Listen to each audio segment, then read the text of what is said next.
Welcome to Back to the Basics. I'm Grace, and today's focus is going to be the stationary lunge. Let's get started.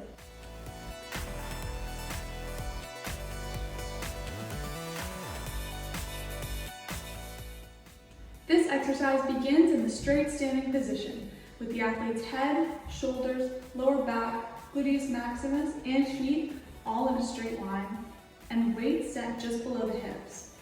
To start the movement off, the athlete takes one step forward, then drops their back knee until both knees are at a good 90-degree angle and the knee hovers just above the ground.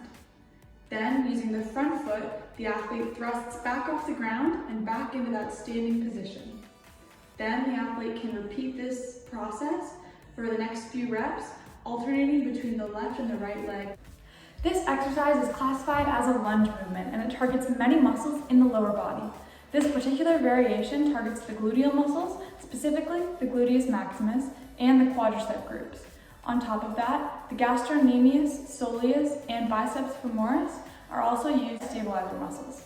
Other stabilizer muscles are your lower back and your rectus abdominis. There are a few common mistakes that can happen when trying to execute that lunge perfectly, and most of them occur in that first step out. If you step out too far, too close, or too far to one or the other side, it can really mess up your perfect lunge form. You want to step your foot out right in the middle and at a good length depending on your body type.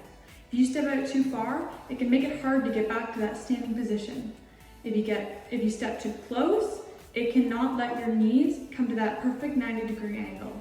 And stepping out to one side or the other can turn it into a curtsy lunge or a side lunge. It's also very important to have good form as a safety precaution during this exercise.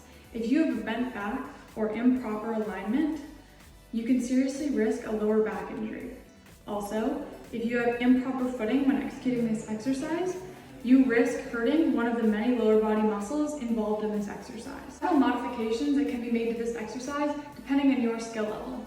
If you're a beginner, you may want to think about dropping down a weight to put less stress on your lower body and your stabilizer muscles.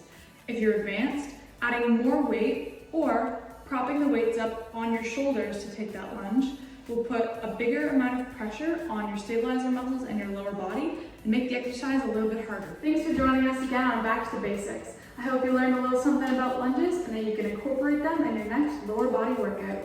Thanks for joining us.